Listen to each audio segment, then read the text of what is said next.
Wonderful. Well,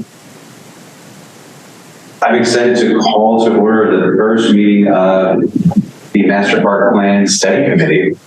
And I want to start by thanking each of you for volunteering to serve. It's a unique opportunity for us to, make a big impact in our community, the community we all love. And we're excited to jump into it with this diverse group, representative people with different backgrounds, and but all share a passion for Narberth. So what we're going to do is introductions, then do the select the officers, go over the project backgrounds, Sunshine Act review, and the study meeting schedule and adjournment.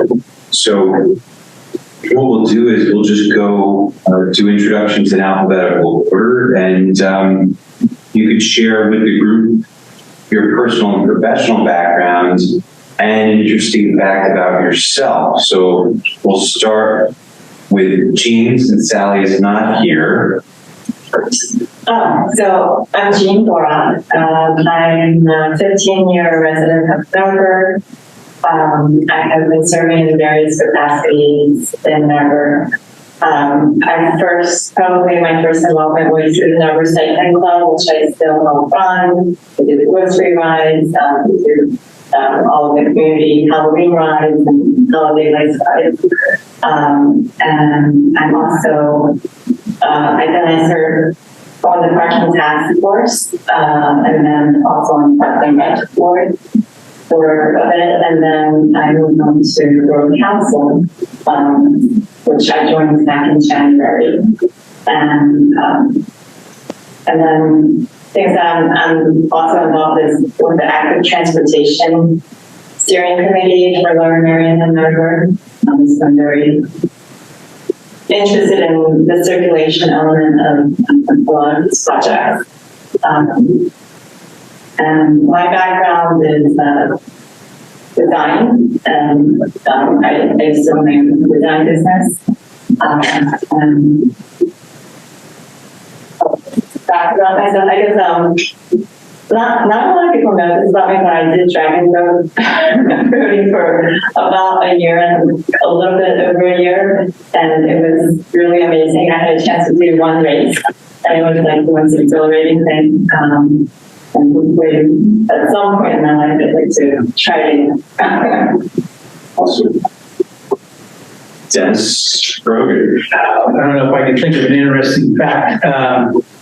I have been a homeowner in Narberth since 1988. I first moved to Narberth when I was a law student at Villanova in 1976, and lived in Narberth for 2 years then, and in Ardmore and a couple other places. But homeowner since '88, raised my 3 kids here in the borough, all over the place. And now I get the great opportunity to get my 3 grandsons, who all live fairly close by, and the oldest being 4, and bring them to Narberth. Just have a lot of time, a lot of fun, and so really enjoyable. Pretty active. Despite my age, I ride bikes, I play some basketball, and been a lawyer, still doing a very little bit of lawyering, but I'm nearly, hopefully soon to be fully retired, but other than doing some pro bono work. So in a varied practice, from a public defender to all kinds of litigation, and I'm constantly working on my old house in Narberth. So that's about as interesting as it gets. That's it. Thanks. Everyone has to work on their old house in Narberth. I'm Dennis Cowan. I serve as the Parks and Rec chair, which is why I coordinated things for tonight. But after we elect officers, someone else will be taking the reins for the study committee coordinating study meetings. Personal background, I've been in Narberth since 2015. I've got 2 kids, 7 and 9, both go to Belmont Hills. I have a boy and a girl. And as we just heard a few minutes ago, one of them started at daycare with Ben's daughter, Shalom. So invested in the community professionally. I'm an account manager for a tech company. And interesting fact about myself, I'm a retired Air Force. I was in the military for over 26 years. That's it. So next, Ben. That'd be me. Hi, I'm Ben DeMeo. I married into Narberth. So my wife grew up here, born and bred. Her mom bought her house on North Narberth Avenue next to St. Margaret's in like 1975. So they've been here for a while. She graduated from LM and we got married and moved here close to her family. So we have 2 daughters, 14 and 9. And my older daughter is going to be coming with me. I work at Lower Merion. I'm a high school teacher, art teacher. My wife is actually also a teacher at Heritage. She's an English teacher. So we are all invested, been here for a long time. So I was saying, like, my oldest daughter's going to be joining me at Lower Merion this year, which is really exciting. It's For her too? For her too? Yeah. Funny enough, she's looking forward to it. I can't believe that. I think that is a testament. I think we did her. That's right.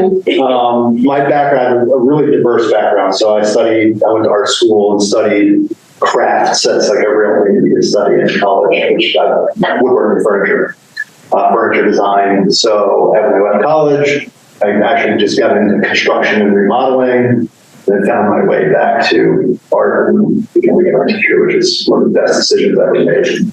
So I have a diverse background in all sorts of things, from building staircases to additions on homes to building cabinetry. Interesting about myself, I'm actually the director of training for NAVDA Bushkill chapter, which is the North American Versatile Hunting Dog Association. So I have a hunting dog and highly trained, and it's something I'm also really invested in. Love it. Wonderful, thanks. All right. Michael, turn it over to you online. Since I'm the first person online to speak, is this volume okay? Do you need me to speak up? Can you hear me? Actually, you can go down a little. You're actually Take it down. very loud. Okay, I will take it down. Thank you. I'm Michael Galdini. I'm sorry that I couldn't be with you in person this evening, but I'm excited to meet you all in person at the next meeting. I've been connected to Narberth my entire life. My grandparents. First, they came over from Italy. They lived in West Philly for a little bit, and they moved to Narberth in the 1950s. They lived in a row home up on Woodbine. They ran a tailor shop and a beauty parlor out of the front. They lived behind it. And so my family's just kind of been around in Narberth for a while. I actually moved out of town for a bit, first for graduate school, and then a lot of my professional work ended up in Austin, Texas, of all places, which is very different in a lot of ways from Narberth, as you might imagine, and I'm sure some of y'all have been there. While I was there, I worked in policymaking, local policymaking. I worked at the state legislature, and I worked for a city council member for a number of years. In that role, did a number of localized parks planning processes for constituents in our district. Now I work in land use and zoning and the private side of things. So I've done some parks related things from the private sector side as well.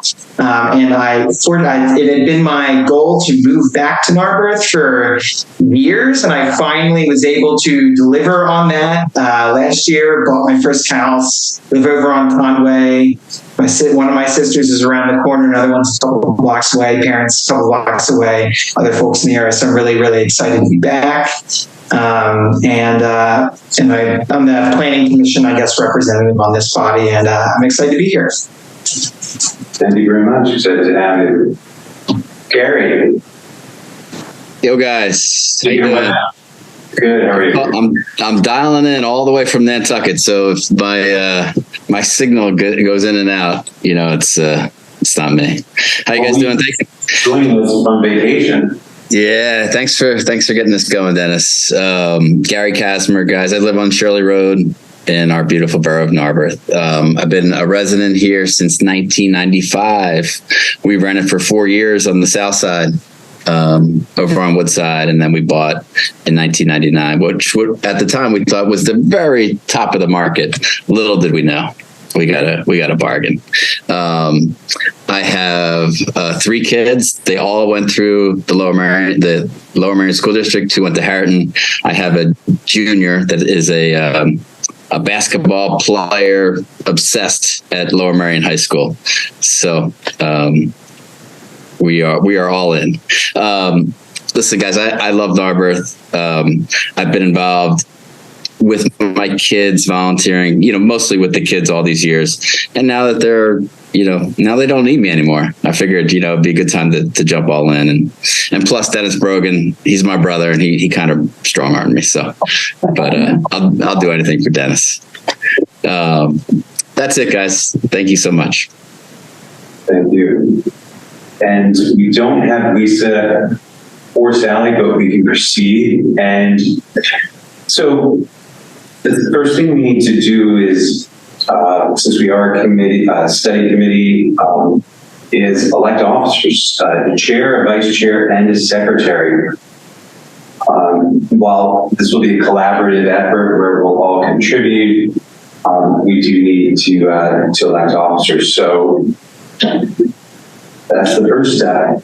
Oh, and I would be remiss if I didn't introduce Ken, our new borough manager. It's all right. I'm going to put Ken on the spot, and Ken can tell us a little bit about himself. And sure. Go ahead, Ken. Thank you for joining us. Ken Camilleri, new to the borough, moved here beginning of July, joined as borough manager back on July 10th, so I'm still very quite new. I come to you after serving 7 years as a public administrator in Minnesota. I'm a native of Wisconsin now. A lot of my background is in planning, different types of development projects. So hope to bring to the table some assistance to you guys as you needed, but I figure you guys were probably going to get through this stuff pretty well on your own. Why Narberth? Why not? Great answer. Is what I'd ask you. I mean, I was looking for quite some time to look for a place out east. I wasn't into moving to New Jersey, and I've always liked the Philadelphia area, and I've been a couple of times around Montgomery County, and so when the position came up, it just appealed to me. But it wasn't just the location. I was looking for the right organizational fit. I really liked the staff, the council very much impressed me, and their culture of the organization. I just wanted to be a part of it. So it's one of many reasons, I guess. Thank you. Okay, so we're starting fresh, and we have to elect a chair, vice chair, and secretary. We'll use a process of motion and second. So if somebody has an idea or even wants to self-nominate, there's nothing wrong with that either. So it just needs to be motioned and voted on, and then once that motion passes, then you have your officers. Can we discuss first? Wait, Rebecca, we didn't even do your introduction. That's fine. I'm so sorry. I'm looking at you. Playing low over there. It's very Well, briefly tell us a bit about yourself, and then we'll go into the process of creating the. 25 years in Narberth. 2 girls went through the Lower Merion system, or school system. I have spent most of my life in nonprofit, working in membership organizations, I ran the insurance program for ARP. I did a lot of international contracting with project management organizations when I worked for PMI. And I most recently spent 17 years working for the American College of Physicians, and that's the internal medicine physicians, where I managed the engagement programs for the membership. And I decided after COVID, and I was exhausted, and I'm lucky enough to be able to do this, I took early retirement and decided to get involved more. I am very involved, though, on elections. I work most of the elections here in Narberth. I think it's very important to me. So that's it in a nutshell. Oh, I come from a large family. That's the only interesting thing I could think about for myself. Thank you. And again, apologies for glossing over. But I want to make a motion to nominate Rebecca Moore as the chair. I second. Well, now I can call the vote. All in favor, say aye. Aye. Thank you. So by majority, that passes. So you're now our chair. Great. All right, next to vice chair. Do we have any nominations for vice chair? Beautiful voice of Michael. I don't Beautiful voice. Michael's last name, but Gardini. Gardini. Oh, okay, Gardini for sure. I've nominated him for vice chair. There's a motion on the floor. Is there a second? Second. Aye. All in favor, say aye. Aye. Thank you. That's now your thing.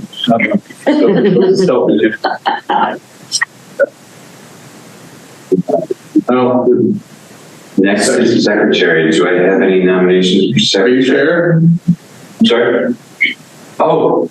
I technically, yes, I'm passing the ball. Do we have any nominations for secretary? He's not here. That's right. It's either going to be Lisa or Sally. You need somebody to be temporary chair today. Somebody Yeah. does have to keep record of the minutes. Anyone interested? I nominate Lisa. I think she'd be great. Are you willing, though, for tonight to be the step in for her since she's not here? I'll do it. Oh, I'm okay. already writing your Perfect. name and Michael's name. I'll just Keep those names going. I'll be the temporary secretary. Since I created the agenda, I'm going to be talking to some of the points. Okay. Second, anyone second Lisa's nomination? I would second it. Yes. Okay. All those in favor? Aye. So we have 3. We have now finished the second item on our agenda, the chair, vice chair, and secretary. The project background, scope of work, schedule, and timeline. I can walk through that, the little that I looked at it, but perhaps there's others here who are far more knowledgeable about it that could maybe cover that for us. I can walk through it. Excellent. Thank you, Jean. We have that. Yeah, I could you have it. Do you want to put it up on this? It is on the screen. There we go. That's it. Okay. So just to give a brief background of the project, we received a grant funding from Pennsylvania Department of Conservation and Natural Resources and the PECO Green Region. And with that grant funding, Narberth's goal is to partner with a planning firm to gather community input and guide investment in all of our 4 open spaces in the borough, Narberth Park, State Line Park, Station Square, and the recently acquired Elmwood Park. And there's existing plans that the study committee should all be conversant with and get themselves familiar with. It's the Narberth Comprehensive Plan, and a lot of you probably know that already. It's online, and the link is also available in the document that was sent out to you all. And in the Narberth Comprehensive Plan says specifically about parks, as the borough considers future use and maintenance needs of the parks, a more detailed plan should be created for each park. Parks master planning process would also allow additional community input to thoroughly vet options for how the park should be managed and what amenities the community would like to see in those spaces. So really it's going to look at everything comprehensively. And then there's also the Narberth Pollutant Reduction Plan, which is something that was required from the state and the Department of Environmental Protection. The borough adopted the stormwater management plan, and in it includes some stormwater improvements that would impact the master park plan. One of which is the bio retention facilities in Narberth Park and the library, and also bioswales on Haverford Avenue and Moon Avenue, and stormwater curb bump outs. And then we should also take a look at the Montgomery County 2040 Comprehensive Plan, and that has a lot of goals that we're trying to align with, especially in regards to parks, trails, energy efficiency, resiliency, stormwater management, conserving natural resources, and giving residents the opportunity to exercise and have a healthy lifestyle.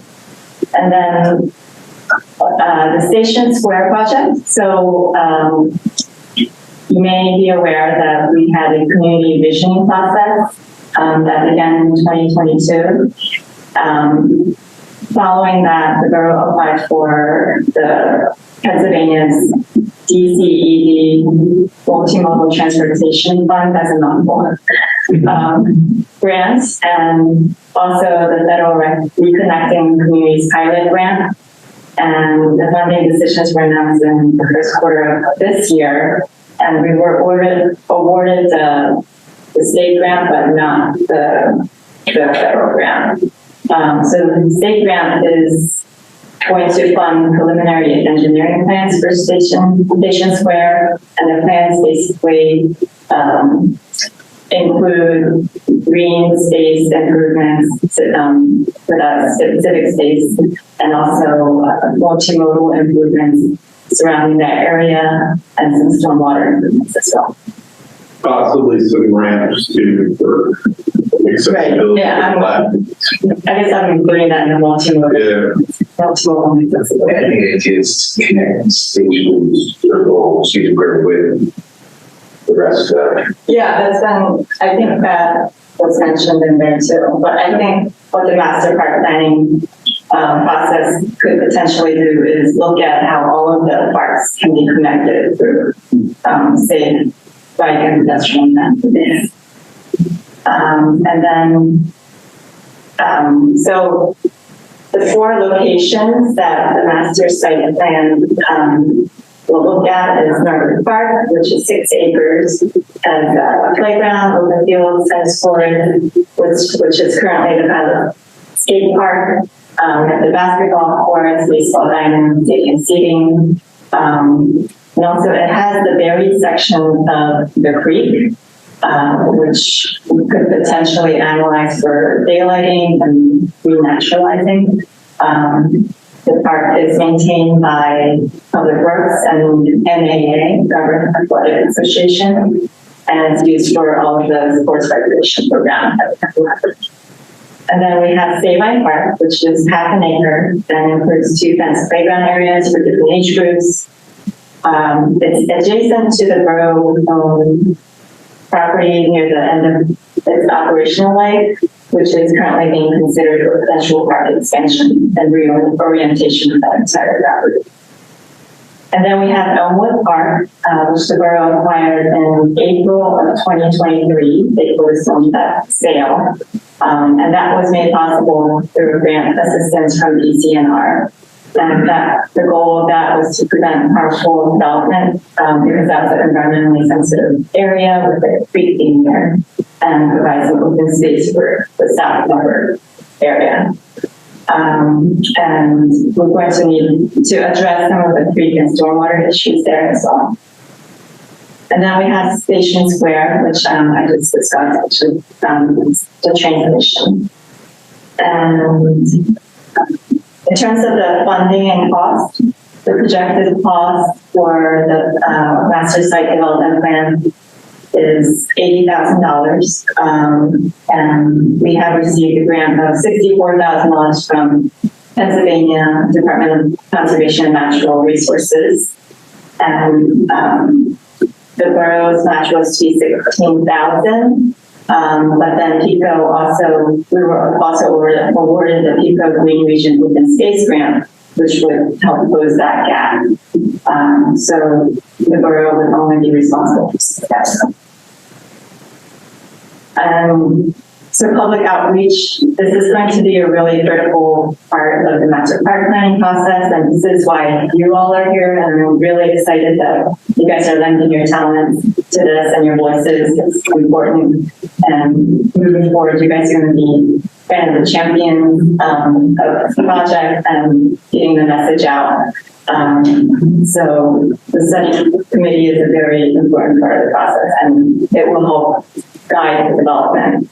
And other public outreach that we expect to do are surveys, public meetings, key person interviews, focus groups, key stakeholder interviews, and this can be done in partnership with the question partner, their expertise. And also we will do some communication through the borough newsletter, social media, website, and flyers, and that is also something that we can have assistance with. So a little bit about the overall master park plan goals. Just the primary goals, we really want to articulate a community vision for a number of green spaces. So to capture what the community's needs are. And we also want to create an updated inventory of what's here, of all the recreational green space assets in the borough, but also in the nearby neighborhoods, so we can think about things holistically. And then we also want to align with Narberth and Montgomery County's comprehensive plan goals.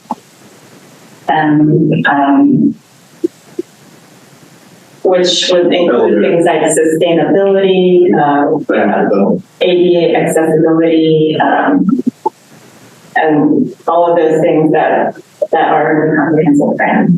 And then the final report that we expect to receive includes the results of our public outreach, have detailed maps, prioritized lists of recommended improvements of each of the open spaces, and strategies for implementation and funding sources. Do you want to go over the schedule, or do you want me to go over that as well? Yeah, why don't you go over the schedule, because then we can knock off number 5. And then I was going to take the Sunshine Act, but I can do that next. Yeah, so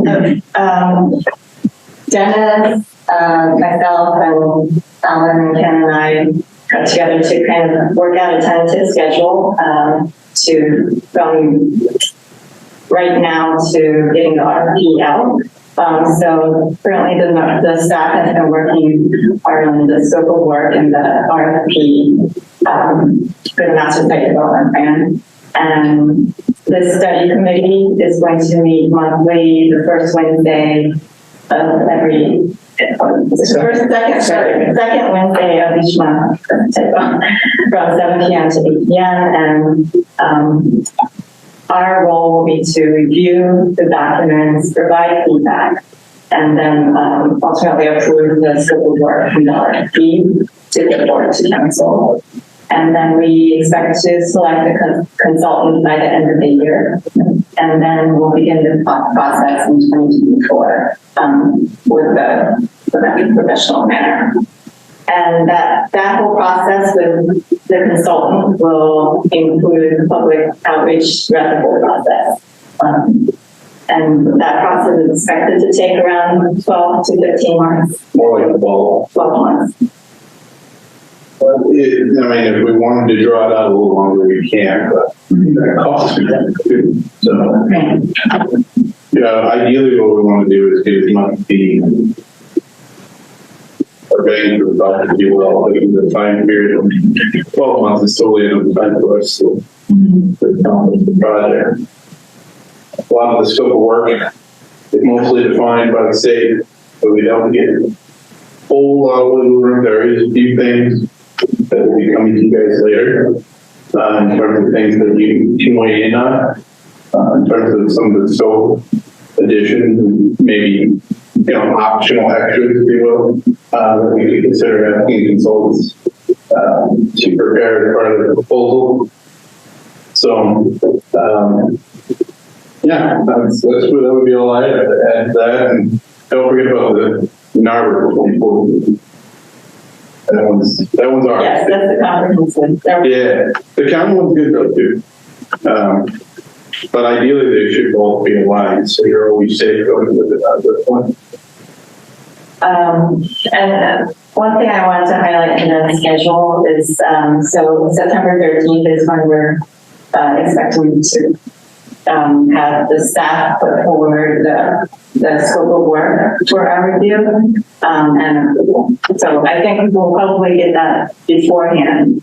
But hopefully at our September 13th meeting, we can go through that. And then what follows after that is we have to submit the scope of work to DCNR for approval. And then that can be included into the RFP. And then that that would need to be approved by council, the RFP before it goes out. And it's good. And it's good work. And then that gets submitted again to DCNR. It's going to be a process working together with DCNR and council. So this just is trying to get to DCNR so that they will. It seemed like we had, we have the money that they are authorizing, but they're not authorizing use of the money until we get this all put together for them. Is that how They it just works? have a very clear process of how things will go because that's federal money tax rate. Right, the grant is reimbursed. The borough will run the costs and will submit for reimbursement over the course of the grant. But obviously, if we don't follow our steps, we won't get authorized reimbursement. So, and really, getting their agency approval is really more of a formality. As long as we have included all of the basic elements they want to see in there, they're going to say yes. So don't expect them to pull this up. They just have to have their requirements. Have they given the borough a list of things that they want? Oh, yes, they certainly have. We have basically a whole template of what we need to have for scope of work. And we can, there's some wiggle room to what we can adjust in and out of there. And that's what we'll probably be talking about at that next meeting, is really what elements do we think really should stay in there? Which elements do we think could be, optional alternates, the proposers can put into their document to present to us. So that's what we're looking at next. And then the other thing after that will really be the review process, making sure that we're reviewing it with our review criteria, coming up with the recommendations, interviewing if we need to. We'll do the next step as we go to the RFP. That should be all fairly soon. Is what the DCNR sent to the borough, is that accessible? And the reason I'm asking is, for better or worse, I'm going to be out of town, out of the country. Absolutely. So I'm going to be missing that meeting. I'd like to kind of see the parameters, might be in a position to be able to comment in advance, send some kind of written comment to other members on the committee so I can. I would avoid that. simply because of the open meetings law, but send it to us, staff, and we'll make sure it's still in the meeting. There we go. We'll talk about that a little later, but Okay. yeah. All right. Well, I thank you. It's a nice segue into the Sunshine Act, right? Yes. So let me pull that up. Oh, by the way, are there any questions about the project background or discussion?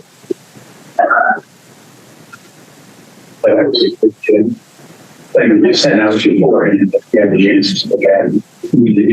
Yeah. It was good. I think the more information you have, the more helpful it can be. Absolutely.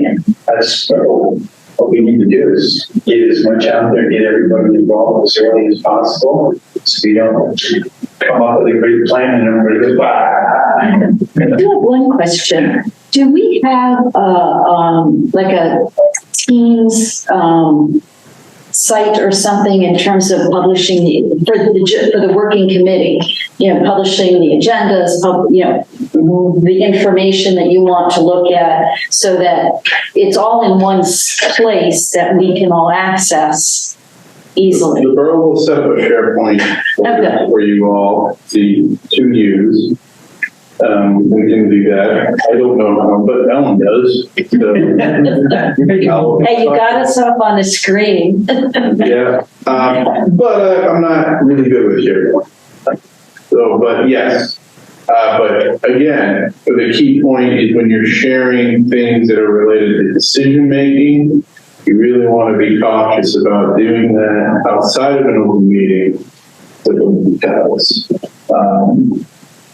Because this committee itself is going to be a very important driving force behind the final decisions made by the council, you'll be subject to the Sunshine. And really what that means is that we have to adhere to open meetings laws, and we have to have proper meeting notice. We have to adhere as closely to the agenda as we can, and those sorts of elements. That shouldn't hinder us too much. I think it should be fine. Transparency in this process, I think, is always essential, because there will always be an after-the-fact critic who say, "Oh, I never had the chance to weigh in." And we can point out all these missed meetings that they had the opportunity to share their thoughts and things that were chosen to miss.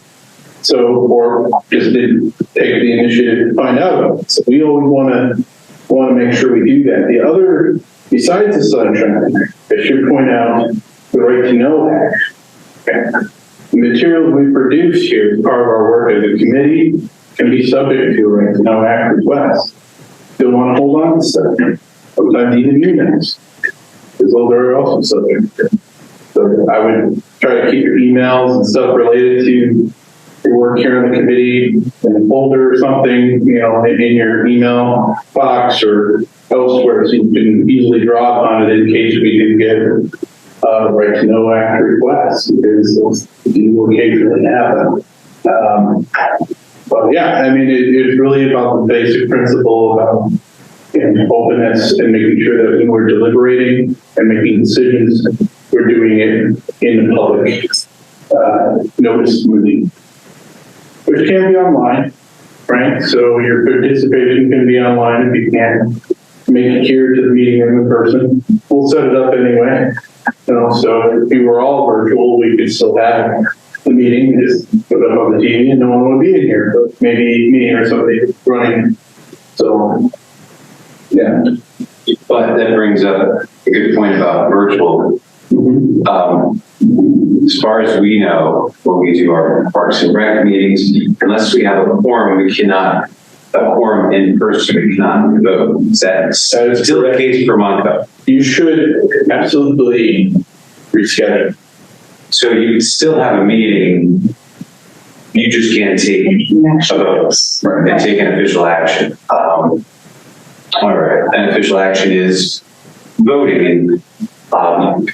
One thing we want is as much participation from community members and even people who had an interest in being on this study committee, but there wasn't enough spots. They can still come collaborate, share ideas, make recommendations, they just can't vote. So that's something, this isn't like an isolated group. We want as many people to be part of this process. And the one thing that Ken brought up about do not email the whole group, that gives us, the flexibility to move on things. Like if down the road the consultant has a question and I'll take that one, and then, I'm not going to email the whole group. I'll get my information, send it to Ken and Alan, and then bring it, then I can share that activity during the subsequent meeting. There's going to be occasions where we will have to do some things between meetings, but provided we don't email the whole group, we're not. And if you're going to be working, maybe two of you partner on something, that's fine. You're not at quorum level, but don't try to bring in other people into it until you get to the meeting. You can still talk to the public about your work and the things you're doing, take feedback from people individually. You'll want to bring it back to a meeting in some form. And if you're not you don't necessarily have to share it verbally. We can just put it in the meeting record. Say somebody sent me an email that they wanted you to share with the group, put it in the packet. Those sorts of things.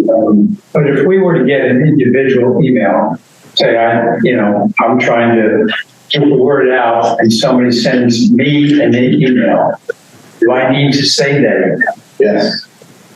Yes, you should. Anything in the course of your business in this committee should be held on to at least. I'm not sure what the retention duration is, but for the course of this project, there certainly should hold on to. I'll look into the retention period. I don't exactly know what that is specifically. That's something new to me that I'm still learning, but I would recommend you hold on to stuff. If you know that it's already duplicit in the record, right, it's in our folder, feel free to delete it. But if you think it's something that's uniquely that you're holding on to, hold on to it. At least for the time being until we know it's okay for you to get rid of it. And if you don't want to hold on to stuff, you can also pass it on to us. And we'll hear it thorough and put it in the record and hold on to it for you. I know it's kind of a pain, but it's something to be aware of. Thanks, Yeah, so we'll, I just wanted to make one more comment before we really wrap it up, Rebecca, which is, so don't post anything on social media about official business. If people have a question of you, you can refer them to our website because the minutes are posted the following month.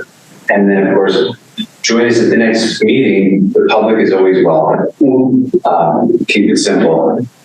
You can post generalities like, hey, we're having this event, we're doing this. I mean, it's just, but you don't, if people start soliciting to you their comments and opinions, you can take them. It's remember that, you're not going to want to deliberate among each other. So it's more within our group. So I think if there was some information that you wanted to share with the group, what you could do is either send it to the chair and they can distribute it to the whole group, or you could do a blind team. Send it to the staff. It's the safest way to avoid being accused of doing anything outside of the Sunshine Act. We'll distribute it out to everybody, part of an information update, and that way, there's no chain of email where somebody could argue you were violating the premise of the act. It's the safest way to put it. Alan's usually good on that. You're probably going to see him here a little more often than me, so he'll be responsible. So by staff, you and Alan, Yeah. Thank you very much, Ken. Back to you. Are there any other comments? Anything that you want to include in the next agenda? If so, if no one has anything else, we are adjourned. And see you the second Wednesday. you need a motion. Oh, motion to adjourn, sorry. Second. All in favor? All right. All right, now we Gary, Michael, have a good night. See you Yeah. December. Enjoy the island, Mr. Gasmer. Thank you, Mr. Brogan. I'll see you soon, buddy. All right. Thanks, everyone.